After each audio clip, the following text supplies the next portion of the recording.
ಹೆಚ್ಚಾಗಿ ಮಾಡ್ತೀರಾ. ಸತ್ಕಾರ್ಯಗಳನ್ನು ಮಾಡುವಂಥದ್ದು, ಸದ್ಬುದ್ಧಿ, ರಾಜನಿಗೆ ಸಮಾನವಾದ ಹೆಸರನ್ನು ಪಡೆಯುವಂಥದ್ದು, ಖ್ಯಾತಿಗಳಾಗುತ್ತೀರಾ, ಅನುಕೂಲಗಳು ಹೆಚ್ಚಾಗಿ ಪ್ರಾಪ್ತಿಯಾಗುತ್ತೆ. ಜೊತೆಗೆ ವ್ಯಾಮೋಹಗಳು, ನಾನು ನನ್ನ ಮನೆ, ನನ್ನ ಹೆಂಡತಿ, ನನ್ನ ಕಾರು, ನನ್ನ ಮಕ್ಕಳು, ನನ್ನ ತೋಟ, ನನ್ನ ಜಮೀನು, ನಂದು ಅನ್ನೋದ ಆಸೆಗಳು ಜಾಸ್ತಿ ಇರುತ್ತೆ. ಉತ್ತಮ ವ್ಯಾಪಾರಸ್ಥರಾಗ್ತೀರಾ. ನಿಮ್ಮ ಸೀಕ್ರೆಟ್ಸ್ ಯಾರು ಹೇಳಿದ್ರೆ ತುಂಬಾ ಪಾಸಿಟಿವ್ ಆಗಿ. ತುಲಾರಾಶಿ ಗುರು ಗೋಚಾರ ಫಲದ ವಿಶೇಷ ಸಂಚಿಕೆ. ತುಲಾರಾಶಿಯವರಿಗೆ 1 ವರ್ಷದಿಂದ ಗುರುಬಲ ಅನ್ನುವಂಥದ್ದು ರಾರಾಜಿಸ್ತಾ ಇತ್ತು. ಸುಮಾರು 15ನೇ ತಾರೀಕು ಮೇ ತಿಂಗಳು 2025ರಿಂದ ಪ್ರಾರಂಭ ಆದಂತಹ ಗುರುಬಲ 2ನೇ ತಾರೀಕು 6ನೇ ತಿಂಗಳು 2026ರ ತನಕ 12.5-13 ತಿಂಗಳ ಕಾಲ ನಿಮಗೆ ಗುರು ಅನ್ನುವಂಥದ್ದು ತುಂಬಾ ಬಲಿಷ್ಠವಾಗಿ ಬಹಳ ಅನುಕೂಲಗಳನ್ನ ಮಾಡ್ತು. ತುಲಾರಾಶಿಯವರಿಗೆ ಖಂಡಿತ ಈ ವರ್ಷದಲ್ಲಿ ಅಭಿವೃದ್ಧಿ ಇದ್ದೇ ಇತ್ತು. ಸರಿ, ಈಗ ತುಲಾರಾಶಿಯವರಿಗೆ ಗುರು ಬಂದು ದಶಮ ಸ್ಥಾನಕ್ಕೆ ಬರ್ತಾ ಇದ್ದಾರೆ. ಅಂದ್ರೆ ಗುರುಬಲ ಹೋಗ್ತಾ ಇದೆ. ಇನ್ನು 379 ದಿನಗಳ ಕಾಲ ಗುರುಬಲ ಇರೋದಿಲ್ಲ. ಈ ಡೇಟ್ ನೋಟ್ ಮಾಡ್ಕೊಳ್ಳಿ. 15ನೇ ತಾರೀಕು ಜೂನ್ ತಿಂಗಳು 2027ರ ತನಕ ನಿಮಗೆ ಗುರುಬಲ ಇರುವುದಿಲ್ಲ. ಸರಿ, ಗುರುಬಲ ಇಲ್ಲ ಅಂತಂದ್ರೆ ಹಾಗಾದ್ರೆ ಕೆಟ್ಟದ್ದಾಗತ್ತಾ? ಖಂಡಿತ ಅಲ್ಲ. ಈ ಒಂದು ಮನಸ್ಥಿತಿಯಿಂದ ಹೊರಗಡೆ ಬನ್ನಿ. ಸುಮಾರು ನಾನು ಬೇರೆಯವ್ರ ಬಗ್ಗೆ ಮಾತಾಡಲ್ಲ, ನೀವು ಅಲ್ಲಿ ನೋಡಿ ಬೇರೆ ಕಡೆ ನೋಡ್ಬಿಟ್ಟು ಭಯ ಪಡ್ತೀರಾ. ಖಂಡಿತ ಭಯ ಪಡಬೇಡಿ. ನಾನೆಲ್ಲ ನೋಡ್ತಾ ಇದ್ದೆ, ತುಲಾರಾಶಿ golden days completed, problems starts ಅಂತ ಹಾಕಿದ್ರು. ಹಂಗೆಲ್ಲ ಖಂಡಿತ ಅನ್ಕೋಬೇಡಿ. ಯಾಕಂದ್ರೆ ಗುರುಬಲ ಇದ್ದಾಗ ಎಕ್ಸ್ಟ್ರಾ ಎನರ್ಜಿ ಅನ್ನೋದು ಇರುತ್ತೆ. ಸಾಧಾರಣವಾಗಿ ನೀವು 100 ರೂಪಾಯಿ ಸಂಪಾದನೆ ಮಾಡ್ತಾ ಇದ್ರೆ ಗುರುಬಲ ಇದ್ದಾಗ ಒಂದು 150 ರೂಪಾಯಿ 200 ರೂಪಾಯಿ ಸಂಪಾದನೆ ಮಾಡ್ತೀರಾ. ಗುರುಬಲ ಹೋದ್ರು ಕೂಡ 100 ರೂಪಾಯಿ ಸಂಪಾದನೆ ಅಂತೂ ನಿಮ್ಮ ಶ್ರಮಕ್ಕೆ ಯಾವತ್ತೂ ಭಗವಂತ ಅಡ್ಡಿ ಮಾಡೋದಿಲ್ಲ. ಚಿಂತೆ ಮಾಡೋದು ಬೇಡ. ಗುರುಬಲ 9ನೇ ಮನೆಯಿಂದ 10ನೇ ಮನೆಗೆ ಬರ್ತಾ ಇದ್ದಾರೆ ತುಲಾರಾಶಿಯವರಿಗೆ. ಹಾಗಾದ್ರೆ ಕೆಟ್ಟದ್ದ? ಇಲ್ಲ. ನಿಮ್ಮ ಮೂಲ ಜಾತಕದಲ್ಲೇನಾದ್ರು ಗುರು ಬಲಿಷ್ಠವಾಗಿದ್ರೆ ಉಚ್ಚ ಸ್ಥಾನದಲ್ಲೋ, ಸ್ವಕ್ಷೇತ್ರದಲ್ಲೋ, ಮಿತ್ರ ಸ್ಥಾನದಲ್ಲೋ, ಈವನ್ ಸಮಬಲದಲ್ಲಿದ್ರೂ ಸಹ ನಿಮಗೆ ಗುರುಬಲ ಹೋದ್ರೂ ಕೂಡ ಅದರಲ್ಲಿ ಸಮಸ್ಯೆ ಎಫೆಕ್ಟ್ ಆಗಲ್ಲ. ಯಾವ್ದಾದ್ರು ಗುರು ನೀಚ ಸ್ಥಾನದಲ್ಲೋ, ಶತ್ರು ಮನೆಯಲ್ಲೋ, ವಕ್ರಿಯಾಗೋ, ಅಸ್ತನಾಗೋ, ಅಥವಾ ನಿಮಗೆ ಬಿಲೋ 50% ಇದ್ರೆ ಅಂತವ್ರಿಗೆ ಮಾತ್ರ ಸಮಸ್ಯೆ ಆಗುತ್ತೆ ಹೊರತು ಉಳಿದಂತ ಯಾರಿಗೂ ಕೂಡ ಸಮಸ್ಯೆ ಆಗಲ್ಲ. ಆತರ ಇತ್ತಂದ್ರೆ ನಿಮ್ಮ ಮೂಲ ಜಾತಕವನ್ನ ಒಮ್ಮೆ ನುರಿತ ಜ್ಯೋತಿಷ್ಯರಿಗೆ ತೋರಿಸ್ಕೊಂಡು Vedic astrology, higher astrology predictions ಅನ್ನ ಮಾಡಿಸಿ ಏನಾದ್ರೂ ಸುಲಭ ಪರಿಹಾರಗಳಿದ್ರೆ ಖಂಡಿತ ಮಾಡ್ಕೊಳ್ಳಿ. ಭಗವಂತ ಒಳ್ಳೇದ್ ಮಾಡ್ತಾನೆ. ಅದು ನಿಮ್ಮ ಮೂಲ ಜಾತಕ ತೋರಿಸ್ಕೊಳ್ಳಿ. ನಾವು ಟಾಪಿಕ್ ಬಂದ್ಬೇಡ. ಈಗ ಯಾವಾಗ ಗುರು ದಶಮ ಸ್ಥಾನಕ್ಕೆ ಬರ್ತಾರೋ ಗುರುಬಲ ಮಾತ್ರ ಇರೋದಿಲ್ಲ, ಆದ್ರೆ ಗುರು ದಶಮ ಸ್ಥಾನದ ಫಲವನ್ನ ನಿಮಗೆ ಕೊಡ್ತಾನೆ. ಯಾವ ರೀತಿ ಆಗಿದೆ ಅಂತ ನಾನು ಹೇಳ್ತೀನಿ ನೋಡಿ. ಎಷ್ಟು ಅದ್ಭುತ ಗೊತ್ತಾ? ಕೆಲವೊಂದು ವಿಚಾರಗಳನ್ನ ಅಸ್ಟ್ರಾಲಜಿ ಸೀಕ್ರೆಟ್ಸ್, ಆ ಸೀಕ್ರೆಟ್ಸ್ ನಾನು ನಿಮ್ಗೆ ತೆರೆದಿರ್ತಾ ಇದ್ದೀನಿ. ದೇವಾಲಯ ನಗರ ಸಭಾ ಮಾರ್ಗಾಲಯಾದಿ ಸರ್ವ ಕರ್ಮಾಣಿ ಆಜ್ಞಾಲಂಬನಮೇ ತತ್ಸರ್ವಂ ಚಿಂತ್ಯಂ ಹಿ ದಶಮೇನ.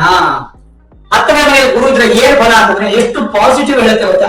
ಗುರುಬಲ ಇಲ್ಲ ಅನ್ನೋದು ಬಿಡಿ, ಪಾಸಿಟಿವ್ ಎಷ್ಟು ಹೇಳುತ್ತೆ ಗೊತ್ತಾ? ಗುರು ದಶಮದಲ್ಲಿದ್ದಾಗ ಗೋಚಾರದಲ್ಲಿ, ಅದರಲ್ಲೂ ತುಲಾರಾಶಿಯವರಿಗೆ ಉಚ್ಚ ಸ್ಥಾನದ ಗುರುವಿನ ಫಲ ಅನ್ನುವಂಥದ್ದು ಸಿಗುತ್ತೆ. ಧಾರ್ಮಿಕರಾಗ್ತೀರಾ. ತರ್ಕಶಾಸ್ತ್ರ ಅಂತ ಗೊತ್ತಿದೆಯಲ್ಲ, ಚೆನ್ನಾಗಿ ವಾದ ವಿವಾದಗಳನ್ನು ಮಾಡುವಂಥದ್ದು. ಎಕ್ಸಾಂಪಲ್ ಲಾಯರ್ಸ್, ಅಡ್ವೊಕೇಟ್ಸ್, ಜಡ್ಜ್ಗಳಿಗೆ, ಜರ್ನಲಿಸಂ ಮಾಡೋರಿಗೆ, teachers, professors, insurance agents, news readers, ಮಾತಿನಿಂದ ಈವನ್ ರಾಜಕೀಯ ವ್ಯಕ್ತಿಗಳು, ಅವ್ರ ಬಲನೇ ಮಾತಿನಿಂದ ಜೀವನ ಮಾಡುವಂತವರಿಗೆ ಎಲ್ಲರಿಗೂ ಸಕ್ಸಸ್ ಇರುತ್ತೆ. ತುಲಾರಾಶಿಯವರಿಗೆ ನ್ಯಾಯಶಾಸ್ತ್ರ, ವಕೀಲ ವೃತ್ತಿ, ವೇದಾಂತ ಶಾಸ್ತ್ರ, ವ್ಯಾಕರಣ ಶಾಸ್ತ್ರ ಎಲ್ಲದಲ್ಲೆಲ್ಲ ಅದ್ಭುತ.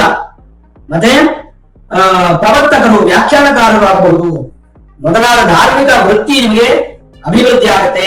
ಹೇಳುತ್ತೆ ಜೀವಾಂಶೇ ದ್ವಿಜ ವಿಭೂತ ಕಾರಾದಿ ಧರ್ಮೈ ಎನ್ನುವಂತೆ ಬಂಗಾರ, ಬೆಳ್ಳಿ, ಪಂಚಲೋಹದ ವ್ಯಾಪಾರಿಗಳು, ತಯಾರಕರು, ಲವಣ ಅಂದ್ರೆ ಉಪ್ಪಿನ ತಯಾರಕರು, ಮಾರಾಟಗಾರರು, ಮತ್ತೆ ಗಜ, ಅಶ್ವ, ಪಶುಗಳ ಸಮೃದ್ಧಿಯು, ಅದರ ಮಾಡುವಂತಹ ವೃತ್ತಿಗಳು, ತೀರ್ಥಯಾತ್ರೆ ದರ್ಶನಗಳು, ಗುರು ಸೇವೆಯಿಂದ ಅಭಿವೃದ್ಧಿಗಳು, ಮತ್ತೆ ಅತಿಮಾನುಷ ಘಟನೆಗಳಿಗೆ ಸಾಕ್ಷಿಯಾಗಿರ್ತದೆ. ಅದ್ಭುತವಾದಂತಹ ಪಾಸಿಟಿವ್.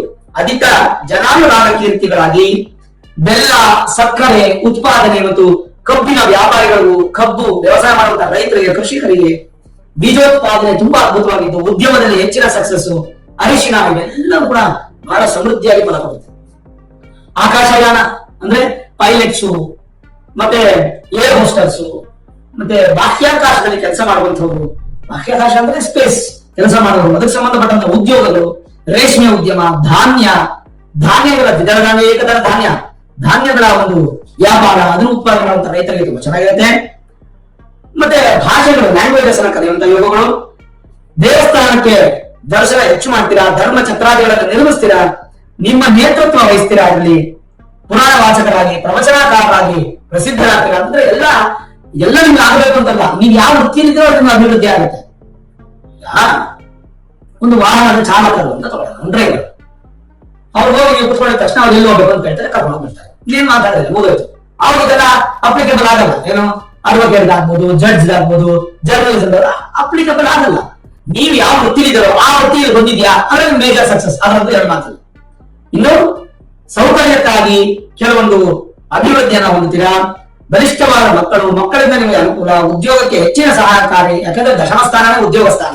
ಪರೋಪಕಾರಿಯ ಬುದ್ಧಿ, ಮಂತ್ರದ ಆಲೋಚನೆ, ಸಚಿವರುಗಳು ಸಂಪುಟ ಸಭೆಗಳಲ್ಲಿ ಕೂಡ ತುಂಬಾ ಬಲಿಷ್ಠವಾದಂತಹ ಫಲ ನಿಮಗೆ ಸಿಗುತ್ತೆ. ಕೇಂದ್ರ ಸರ್ಕಾರ ಅಥವಾ ರಾಜ್ಯ ಸರ್ಕಾರದಲ್ಲಿ ಕೆಲಸ ಮಾಡುವಂತವರು, ಮಂತ್ರಾಲಯದಲ್ಲಿ ಕೆಲಸ ಮಾಡುವಂತಹ ಅಧಿಕಾರಿಗಳು ಕೂಡ ತುಂಬಾ ಚೆನ್ನಾಗಿರುತ್ತೆ. ಮಂತ್ರಾಲಯ ಅಂತಂದ್ರೆ ಗುರು ರಾಘವೇಂದ್ರ ಸ್ವಾಮಿ ಇರುವಂತ ಜಾಗ ಅಲ್ಲ. ಮಂತ್ರಾಲಯ ಅಂತಂದ್ರೆ ಸಚಿವ ಸಂಪುಟ ಸಭೆಗಳನ್ನ ನಾವು ಮಂತ್ರಾಲಯಗಳು ಅಂತ ಕರಿತೀವಿ. ಆ ಕರ್ಮಸ್ಥಾನ ಅನ್ನುವಂಥದ್ದು ತುಂಬಾ ಸ್ಟ್ರಾಂಗ್ ಆಗಿರುತ್ತೆ. ಇಷ್ಟು ಚೆನ್ನಾಗಿದೆ. ಅಲ್ಲ, ಈ ಗುರುಬಲ ಇಲ್ಲದೆ ಇದ್ರು ಕೂಡ ಗುರುಬಲ ಇದ್ದಷ್ಟು ಬಲಕ್ಕಿಂತ ಹೆಚ್ಚು ಬರ್ತಾ ಇದೆ. ದಶಮ ಸ್ಥಾನದಲ್ಲಿ ಸುಮ್ಮನೆ ಅಲ್ಲ, ಮೇಲಾಗಿ ನಿಮಗೆ ತೃತೀಯ ಸ್ಥಾನಾಧಿಪತಿ, ಮೂರನೇ ಸ್ಥಾನಾಧಿಪತಿ ಯಾರು? ಗುರು. ತೃತೀಯ ಸ್ಥಾನಾಧಿಪತಿ ದಶಮದಲ್ಲಿದ್ದಾಗ ಏನು ಫಲ ಅದನ್ನು ತಿಳಿಸ್ತೀನಿ ನಾನು.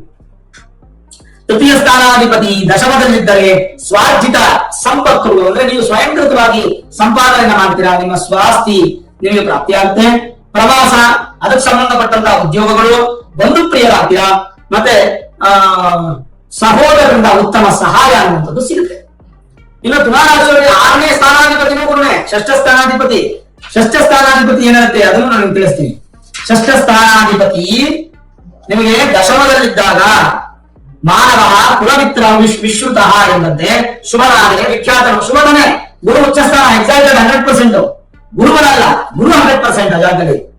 ಇನ್ನು ಕುಲಮುಖ್ಯರಾದರು, ಮತ್ತೆ ಪರಪೀಡದಿಂದ ದೂರವಾಗಿ, ಕೆಟ್ಟ ಅಭ್ಯಾಸಗಳು ದೂರವಾಗಿ, ನೀವು ಭಿಕ್ಷೆ ಬೇಕಾ ಇದ್ರು ಕೂಡ ರಾಜ ಆಗ್ತೀರಾ ಅಂತ ಹೇಳ್ತೇನೆ ಅಲ್ವಾ? ಎಷ್ಟು ಸಂತೋಷ.